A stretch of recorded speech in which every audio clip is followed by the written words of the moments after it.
Jadi begini, Taylor Swift naik pesawat dari Los Angeles ke Tokyo yang berangkat jam 10 pagi tanggal 20 Februari. Dia berada di pesawat selama 12 jam, tapi dia baru mendarat di Tokyo jam 2 siang keesokan harinya. Itu selisih waktunya 28 jam. Jadi, gimana bisa terjadi lompatan waktu kayak gitu? Nah, semua ini gara-gara garis aneh ini. Ini adalah garis tanggal internasional. Kamu tahu, garis hayal yang membelah bumi jadi dua dan menentuin siapa yang duluan merayakan tahun baru. Oh iya, itu di kepulauan lain. Tapi menyeberangi garis ini nggak cuma bikin kamu merasa kayak masuk ke mesin teleportasi, tapi bener-bener ngubah harimu. Lewat dari timur ke barat, tiba-tiba boom, waktunya maju 24 jam. Jika Anda melakukan perjalanan ke arah sebaliknya, melintasi garis dari sisi barat ke sisi timur, Anda akan mundur 1 hari kalender penuh. Anda mungkin berpikir bahwa garis tanggal internasional akan berupa garis lurus yang rapi di lautan tempat zona waktu berganti. Namun kenyataannya, seolah-olah seseorang mengambil penggaris dan berkata, mari kita buat ini rumit. Garis tersebut berkelok-kelok ke sana kemari, melingkari pulau-pulau, dan menyebabkan berbagai macam kebingungan yang membuat orang bertanya-tanya. Sebagai contoh, Pulau Big Diomede dan Pulau Little Diomede hanya berjarak 2,5 mil, tetapi memiliki perbedaan waktu 21 jam. Semuanya bisa jadi lebih rumit, tergantung zona waktu suatu negara. Contohnya, jika bepergian sejauh 659 mil melintasi garis tanggal dari Pulau Baker ke Tokelau, kamu harus tambah 25 jam. Artinya itu 1 hari 1 jam. Jika itu belum cukup aneh, tunggu, ini akan makin gila. Ketika jam 6 pagi hari Kamis di New York, di Samoa, Amerika masih malam Rabu. Sementara itu, di Kiribati, udah hari Jumat. Ya, kita bahas 3 hari kalender berbeda secara bersamaan akibat garis imajiner ini. Fenomena ini terjadi tiap hari antara jam 10 hingga 10.59 pagi. Jadi, kenapa sih garis tanggal internasional itu bentuknya bisa sebegitu anehnya? Nah, pertanyaan yang bagus. Meskipun belokan-belokan ini kelihatannya benar-benar sembarangan, sebenarnya ada dasar logisnya. Pada dasarnya, ini adalah konsep buatan yang didasarkan pada rotasi bumi. Bumi selalu berputar, untungnya, dan butuh waktu sekitar 24 jam atau 1 hari untuk menyelesaikan 1 putaran penuh. Agar semuanya tetap sinkron, orang-orang membagi bumi menjadi 24 zona waktu, masing-masing berjarak 15 derajat. Tapi, di mana titik awal hari di bumi? Maka perlu ditentukan zona mana dari 24 itu sebagai titik awal waktu. Dibutuhin titik acuan, garis untuk mulai sesuaikan waktu ke timur atau barat. Garis ini dikenal sebagai meridian utama. Namun, penentuan lokasi garis awal ini sebenarnya bebas ditentukan. Ide penetapan garis tempat hari dimulai dan berakhir sudah ada sejak era 1300-an.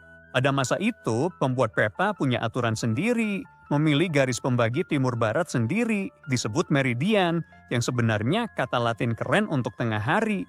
Tanpa standar baku kapan hari dimulai atau berakhir, pelaut jarak jauh harus mengira-ngira sendiri, mengatur waktu yang didapat atau hilang selama perjalanan. Jadi pada tahun 1884 disepakati untuk merapikan kekacauan ini. 25 negara berkumpul di konferensi meridian internasional yang bergengsi di Amerika Serikat dengan satu tujuan besar, menentukan satu garis yang akan menjadi meridian utama resmi. Akhirnya, suka atau tidak, mereka bertekad untuk menciptakan garis tanggal internasional yang akan diterima dan diikuti oleh seluruh dunia mulai saat itu juga. Meridian utama ditetapkan di Greenwich, Inggris, dan garis tanggal internasional ditempatkan di sisi seberangnya, membentang di sepanjang meridian ke-180. Nah, kedengarannya sederhana kan? Tapi justru disitulah mimpi buruknya dimulai.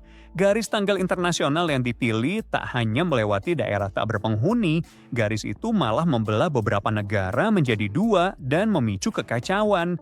Maksud saya, kalau membagi dunia dengan garis lurus, setengah negara akan berada 1 hari lebih awal dan setengahnya lagi 1 hari lebih lambat. Ambil contoh Kiribati. Negara ini berpusat di Kepulauan Gilbert, di barat garis tanggal internasional. Namun, pada tahun 1979, wilayahnya mencakup Kepulauan Phoenix dan lain di timur garis tanggal itu. Alhasil, Kiribati melintasi garis tanggal internasional. Ini membingungkan bagi bisnis. Kedua pihak hanya berkomunikasi lewat radio atau telepon selama 4 hari kerja seminggu. Guna atasi situasi aneh ini, Kiribati memilih lewati Sabtu 31 Desember 1994. Jumat 30 Desember jadi Minggu 1 Januari 1995. Dan begitu aja, hari tahun baru datang sehari lebih awal. Hore! Setelah itu, garis tanggal bergeser ke arah timur untuk mengelilingi seluruh negara. Jadi, hal yang sama yang terjadi di Kiribati juga terjadi di negara-negara lain. Misalnya, saat di Kepulauan Aleut, Alaska, garis itu berbelok lagi demi mencakup pulau-pulau tersebut. Saat tiba di selatan Khatulistiwa, ternyata ada belokan ke timur untuk mencakup lebih banyak pulau. Makanya garis lurus itu jadi berliku-liku. Garis aneh ini dibuat menghindari daratan sebanyak mungkin agar pergantian hari lebih simpel. Jadi, kamu tidak bisa berdiri di antara garis tanggal internasional dengan kaki di hari berbeda, namun bisa diseberangi dengan kapal. Bahkan, beberapa kapal pesiar mewah lintas Pasifik menawarkan paket perjalanan waktu untuk para pelancong petualang yang ingin menyeberangi garis itu dan melompat ke masa depan. Pada akhirnya, garis tanggal internasional terlihat konyol seperti ini karena dibentuk berdasarkan serangkaian keputusan sewenang-wenang, keanehan sejarah, dan banyak kebingungan. Tapi bukan hanya karena orang-orang mengaturnya di abad ke-19 sehingga sekarang tidak ada kebingungan soal zona waktu. Hal lain yang ditetapkan oleh meridian utama adalah waktu universal terkoordinasi atau yang terkenal dengan sebutan UTC. Nah, UTC tidak pernah berubah untuk waktu musim panas atau hal lainnya. Namun, pada tahun 1908, Kanada menciptakan waktu musim panas atau DST. Idenya adalah memajukan jam 1 jam dari waktu standar agar sinar matahari lebih maksimal di musim semi, panas, dan gugur. Gagasan ini diikuti banyak negara, tapi tidak semuanya.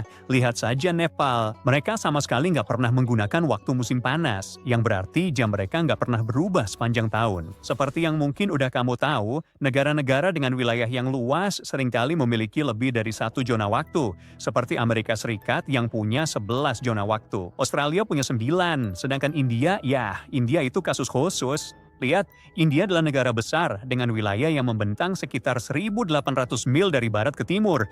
Jadi seharusnya mereka punya 3 zona waktu, tapi mereka hanya punya 1.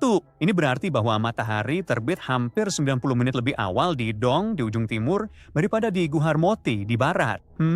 Dan mengapa mereka hanya memiliki 1 zona waktu? Pada dasarnya, karena mereka bisa. Ingatlah bahwa garis tanggal internasional dan zona waktu itu tidak terlihat, buatan dan seperti yang Anda ketahui sepenuhnya sewenang-wenang. Jadi, jika sebuah negara ingin tetap menggunakan 1 zona waktu aja untuk menyederhanakan proses dan operasi bisnis di dalam perbatasannya, ya kenapa tidak?